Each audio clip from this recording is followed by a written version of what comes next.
Joshua man, C. Scott. Welcome back to this week's Coffee Grind. Now, this week you get a special treat of Joshua Dwight. If you've ever watched the 3 questions and 1 tip, you might have seen him on there. For those that didn't, Joshua is an author, motivational speaker, and a coach. Of course, I'm a coach, so when 2 coaches get together, we start talking shop, and hey, we can talk forever. So this is definitely going to be a 2-parter. But in this part, this episode, I want you to listen out for 3 things. Number 1, Joshua's big on systems, so we want you to check out the segment when we start talking about systems. Number 2, I want you to check out the value of your magic. Everybody's got a little bit of magic inside of them. You need to know how to value it. So we're going to talk about that. And number 3, we're going to talk about hope, marketing, praying, hope in marketing versus PPEE. And Joshua's going to tell you what that means. He's going to explain to you how he works that out. So grab your pen as always. Get you some nice, wonderful coffee. You can go to Coffee Grinder here on Bay Meadows in Jacksonville, or get you some coffee at your Keurig, what have you. But get ready for this week's Coffee Grind. Hey, just thank you for doing this. Yeah, and again, as with one of my recent interviews, you are a 3 question 1 tip alumni. Yeah, man. Yeah. So you were actually I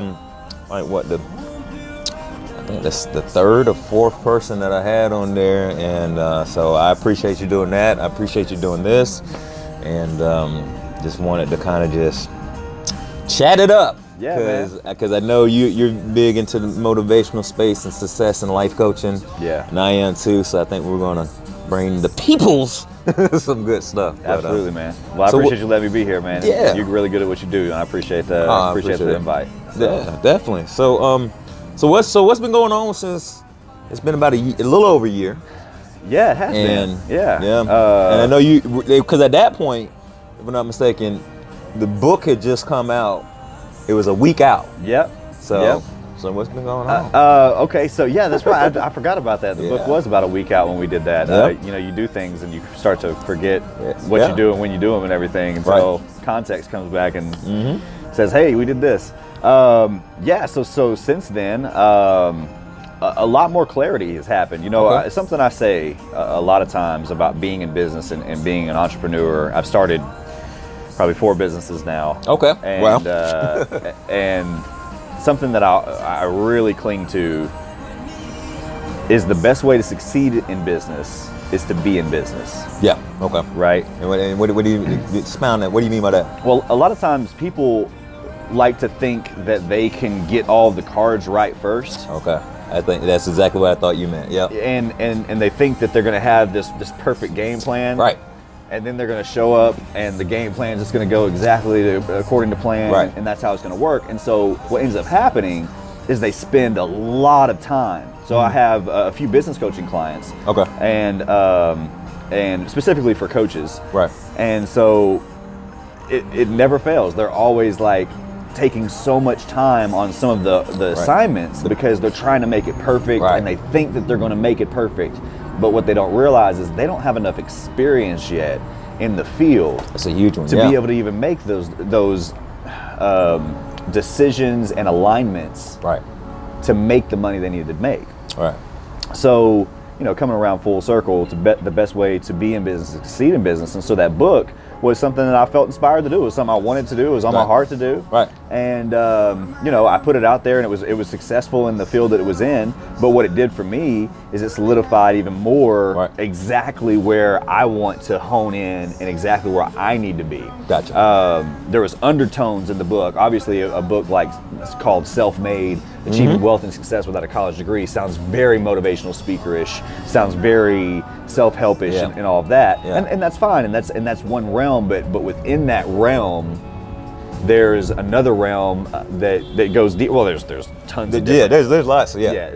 Tributaries of that realm, right?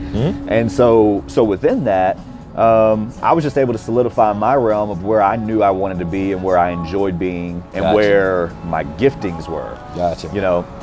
So the book had a lot of really good stuff in it, and I stand by it and everything. But after it really initially wore off its first, not its first, when it initially wore off its that big push of motivation and all the sales, it went up to like number 4 on the self-help section and Amazon and all that.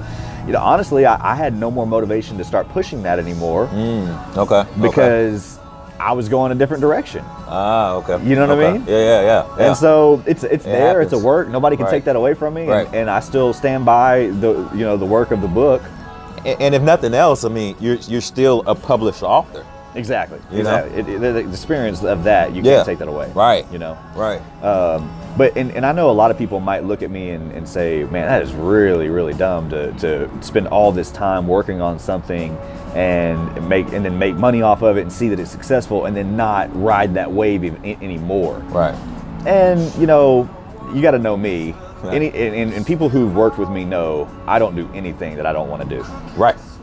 Yep. I don't care. I don't care how much money's involved. I don't do anything I don't want to do. Right. It's just I'm too addicted to peace, man. Yeah. You know what I mean? Yeah, and peace within your soul. Exactly. Yeah. I'm too addicted to peace. Yeah. And so there's that aspect of it, and then there's the other aspect of just because you have an opportunity doesn't mean it's the most advantageous opportunity to take. Right.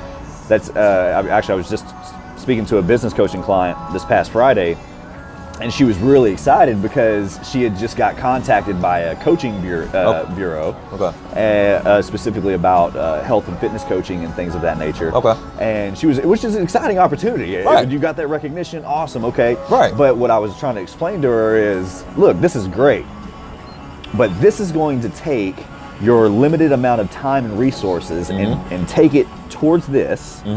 Instead of building the thing that's going to make you a million or millions over time. Gotcha. So, okay, go chase the quick rabbit, go chase the quick whatever, and think that it's going to build your long-term success, but it's not. Right. You're still building that bureau. Right. That's what you're doing. You're not building any clout for yourself necessarily. Right. You're getting a little experience and those things, and there's benefits to that. Right. But if we're building a business and you got a coach teaching you how to do it and everything, let's do the stuff that's going to be advantageous to the future of your business. Well, and do you see that? I mean, that's one of the things that I see, man. A lot of people will do stuff that's short-term thinking. Yeah. And let me add to that, short-term thinking, but expecting long-term results from it. Yes. You know what I'm saying? It's man, I've lived that so much in my life. You know, I don't think anybody, everybody's going through it. Doesn't not go through that. But you shouldn't go through it and continually go through it and continually go through it. Think something else is going to happen, right? It's like the same, you doing the same patterns and expect for something different to happen, and that's just crazy. Exactly. But yeah, so that's one thing that I've seen people do is they go for the short term. Right. And bigger than that, most people actually go to chase the money. Yes. And I try to tell people, do not chase the money. Right. Because you will make bad decision after bad decision after bad decision. Yeah. Well, and that's the biggest thing I try to harp on for myself and the business coaching clients is if you set everything else up correctly. Right.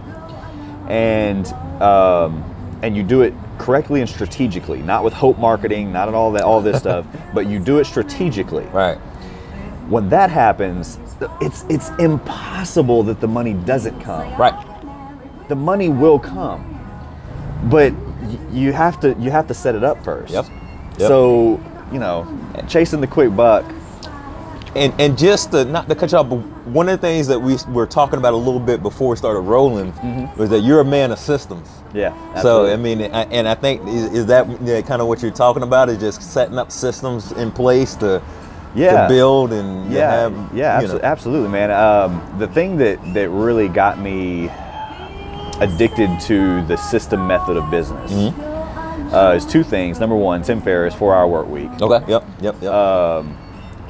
If you haven't read that book, you need to read that book. I don't care, if you don't like the guy or you don't. And listen, you're not going to take everything in that. That's a huge book. Right. You're not going to take everything in that book and apply it to your life. Right. The concept that he's talking about is the key there. Yep. We have a culture that thinks you have to work a 40-hour week to make a 40-hour week salary. Yeah.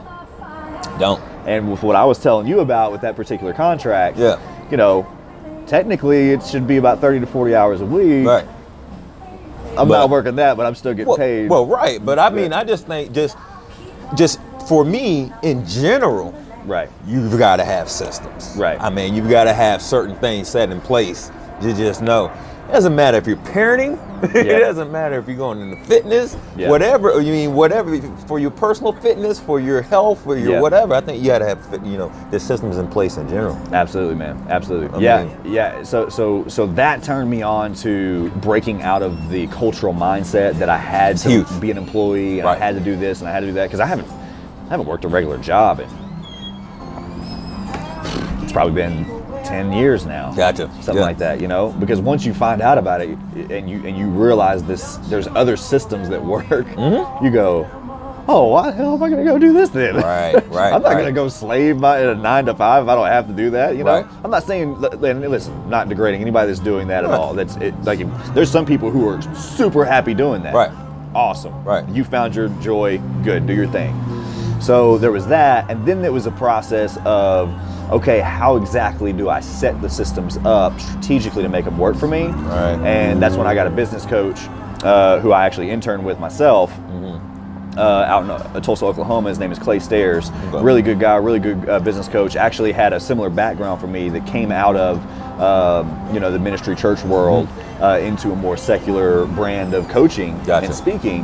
And so, you know, he was really able to help me not only transition from those kind of mindsets, but into secular business, but also he's a big systems guy and showed me exactly and practically, okay, look, you set this up like this, and this is how this works. Then you set this up like this, and then watching him work and then doing it with him, man, it just, I mean, it set me up for success, man. So, it just kind of set everything on fire. Exactly. Exactly. And the big, I mean, you brought that up, but I think the biggest thing with that, you know, like you said, your coach and your mentor there, and you're able to compress just decades of their knowledge into weeks or phone calls or what have you. Exactly. I mean, why not, you know, steal their time from them? I mean, I hate to say it like that, but, you know, why not take years of whatever they've done and, you know, and apply it to yourself? Right. Yeah, and you know, a lot of people don't think that those opportunities are out there for you if you are looking to get into a certain field or something like that. Man, I'm telling you, there is so many people out there in the field that you want to be in right now that will help you, especially if you're bringing some type of value to them. There you go. That's the key. Yeah, like I was really impressed with a person who reached out to me, I think about a week or two ago, and they had reached out to me before, messaged me, and was kind of sporadic about, hey, how much do you charge clients? They're trying to get in the coaching business, and I'm like, well, it's not necessarily straightforward like that, but exactly. You know, and so one thing led to another, and this woman ended up calling me, like finding my number online and calling me, because I had given her a few tips on just kind of being nice and just message her. And she was like, listen, I know you ain't got a lot of time. You know, it was like, you know, but I'm like, props to her. She like cold called me. And she was like, I know you don't got a lot of time, but I really want to learn how to coach. I know you do this, and this is awesome. And listen, if you do this, what I'll do for you is I'll set up this for you, and I'll set up this for you. And what do you think? And I go, all right, well, I'll tell you what, send me an email.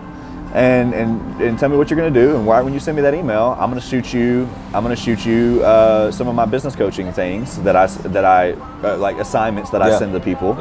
And you work on them, and we'll work on it day by day and see how it goes. Right. I was impressed that she reached out like that.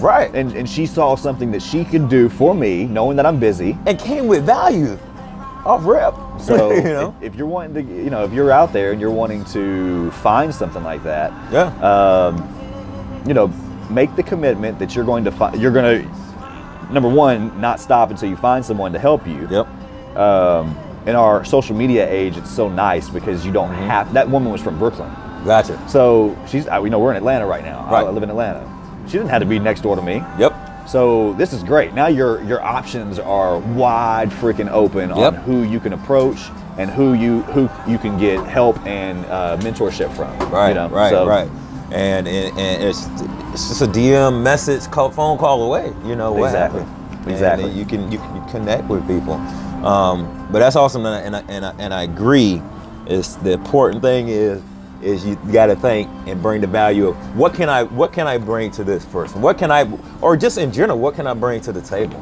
You know, and just like, and I think the key thing with that is you were like, okay, do this, and then we'll see, because you know people got to have skin in the game too.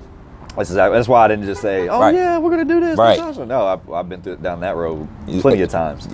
So yeah, and I'm still learning my lesson on that because Yeah. and I think with like this it being a coach, you're just so wanting to help people, just you wanting to help, and then you just want to just say yes.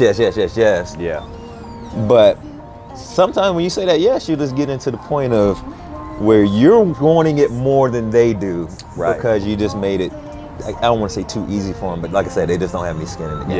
They don't have any skin in the game. You know, that's a really strong point, and this might not be a point that is very popular to talk about out in the open in the coaching industry. Okay. But as far as, who you're going to coach and who you're not going to coach, yes, and everything, of course you have the variable of can they afford you, right? And that breaks my heart. Like still to this day, it breaks my heart every time that I talk to somebody and they can't afford me, right? And so I've tried to set some type of package up, right, or some type of free offering that will at least give them a push. Yeah. Because I mean, hey, frankly, I got into this to help people and to right. help people have a better and happy life. Right. So I feel obligated to do something of that nature. Can I stop you for a side point there? Because you said something that's important, people that can't afford you. And I think it's important just in general, anybody that's in any type of service industry. Yeah. Just to know their worth. Absolutely. And to know, because it's funny, because I was talking with somebody else that's working on different things and different prices and different like workshops and stuff, and I was just chatting to kind of just break through that. And I think that could be a huge thing to overcome, and a huge barrier to just. So I say that to say, like, how did you work through that? How did you figure that out? But like, if you don't mind giving us, sure, well, whoever watching, some tips. Yeah. That was really the trajectory of that point is that. I jumped ahead of you. No, yeah, you're good. Like, so I really, how it went is I'm going through this process of talking to a lot of people that, couldn't afford me, and they are absolutely fans and absolutely followers and still love my stuff today, and would tell anybody, hey, he's good, you need to hire him, whatever. And so I'm kind of beating my head up about this and like, man, how do I work this out? And I realized that the biggest thing is you can't coach everybody, number one. True. And really, even if you want to. Let's if we want to get philosophical and theological here a little bit. Okay. Coming from an evangelical background. Yep. You feel like you have to save the whole world. Yes, you do. And I would actually debate. Yes, without getting into a lot of the particulars of this. But let's just go there, I would debate that some of the motivation of that evangelicalism is actually rooted in ego. Yes. No, absolutely. And I saw your Facebook post about it. You feel me? Yeah, I know exactly where you're going with that. So it's not necessarily about love. No. It's at not all. necessarily about helping the people. At all. And it's not necessarily about taking my magic and what I can do for the world and for people and applying it with my limited resources. I only got 24 hours in a day. Right. And I only have and I have 4 kids and a wife and all this stuff. Like life. Yeah. So what helped me was really coming to a place of going, you know what? I can only help who I can help. Right. Now, as my business grows and popularity grows and all that, obviously I'm able to help a wider range of people, and that's beautiful. Yes. But I have to be okay with understanding that I use the word magic. I don't use that word often. It just kind of came out right now. I get what you're saying, though. But how my magic and my love for humanity can be put to use. Right. And still make it to where I'm not going to be homeless the next day. Right. You know what I'm saying? And then at the same time have another offering that is absolutely free, and that's charitable. Right. So you got to look at it different. There's charitable parts of your business. Yes. And then there's the parts of your business that you obviously make money on. Right. Right. And there's things that you could dive into to make sure that you're doing that. Right. So, yeah. Right. And so I definitely agree, and I think I think like we're saying, that's the biggest point I think people just kind of miss out on, is just the value of themselves and what they bring to the table, and just because like I said, you just want to and you said it perfectly, save the whole world, But you know, you kind of you still got to be able to eat. Yeah, yeah. You still got, and your time is the one resource you never get back. Yeah, man. Yeah. I mean, no matter what, this second that just passed, it'll live on forever on YouTube. Right. But it's gone from our lives right now. So yeah. I mean, you got to know the value of that. You know what's also a little bit of an ego thing about that whole saving the whole world concept? Yeah. Is for one person to think that they're going to be able to go and save the whole world. I understand being, ambitious, and that's cool, and on fire and zeal. We hear all those words back in the day, in that world, and that's fine. But man, what an ego to say, I here am sitting in, Caribou Coffee, and I'm going to save the whole entire world, 8 billion people. And I have all the answers, and I'm going to fix all the questions of the world. Right. By yourself. Single-handedly. Right. So, come on. Yeah. And I think, and I know this is hard to hear probably for some people, but when you can allow yourself to go there and realize, okay, well, what is my specific giftings then? Right. What is the specific things that I can do? Right.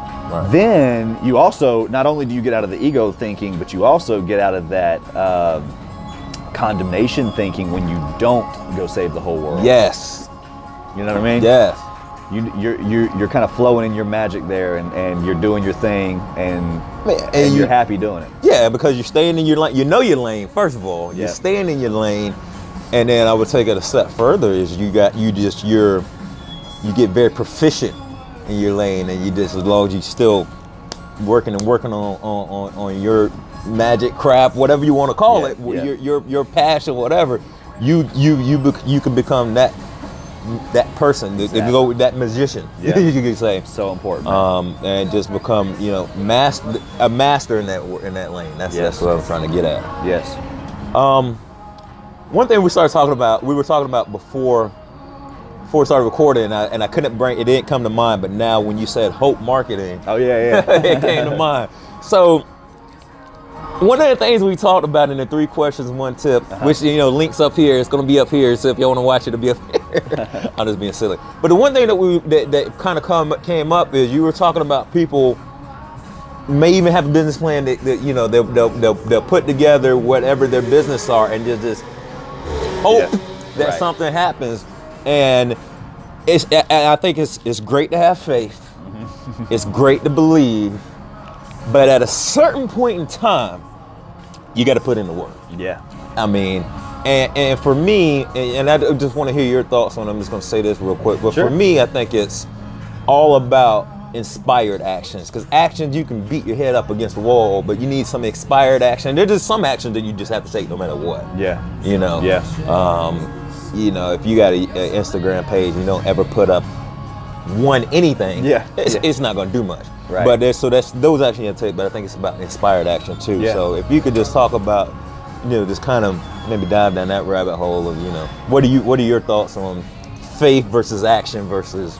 Yeah. I think I'm going to kind of cut through all of it and say this is how I do this. Okay. I have a system called plan, prepare, execute, evaluate. Okay. Yep. And all 4 of those components are really, really important and necessary. First of all, your plan. Yes. Okay. Now, when you first start in business, you're not going to have a whole lot of knowledge. There's certain research, market research that you can do and things of that nature. Right. But you get a general plan up. Yeah. I'm here. I want to go there. Right. I want it to look like this. Right. Okay. Right. Your plan. Then you prepare your plan to make that, and you prepare for it to happen, and then you execute on the prepared plan. Right. And then after you execute, whatever the results are, and this is the point that I really screwed up in business. At the beginning. Okay. I didn't evaluate it. I didn't keep enough data. Yes. And I wish, because if I would have, I'd be in an entirely different tax bracket right now. Right. Because the data there is your guide. Right. The evaluate is the most important portion of this process and this system. Right. Plan, prepare, execute, evaluate. Right. Now you can use this system with an overall broad view of your business plan or your business that you're building. But I also use it for simple projects and for simple steps. And if you can get into a system where you are doing this, plan, prepare, execute, evaluate every time on everything that you do, oh man, you're in some powerful, powerful stuff then, because now you're in that thing that I talked about earlier in the video. You can't fail. Right. It's inevitable. You're going to make money because you're seeing, okay, I'm gonna throw the shot right here. Okay, I need to do this a little better. I need to bend my knees more. Okay, throw the shot right here. Okay, all right, now I'm almost there. Let me right here. Boom, got it. I'm on the money now. Right. Plan, prepare, execute, evaluate. Right. And then I mean, I absolutely agree with you on that. And then when you're going through those steps, you're no longer holding your breath, crossing your fingers, and hoping that something will happen just because of magic coming from the sky. Right. I think it's okay to begin with what I just called hope marketing. It's okay to begin with that. Right. Your first or second go around. Right. But after that, you should be putting enough data together to where you're not having to do that anymore. Right. Right. If I'm still piddling around and not knowing what the hell I'm doing every day, trying to do client acquisition, after 4 or 5 years of being in a coaching industry. Right. So I mean, because I think it's important to know your numbers. Know, like, for example, I'm just throwing examples out there, but in business I've been in before. All right, I got to talk to 10 people to get 3 people to seriously talk to me. Exactly right. To get to 1 whatever, sale, whatever, service, whatever it might be.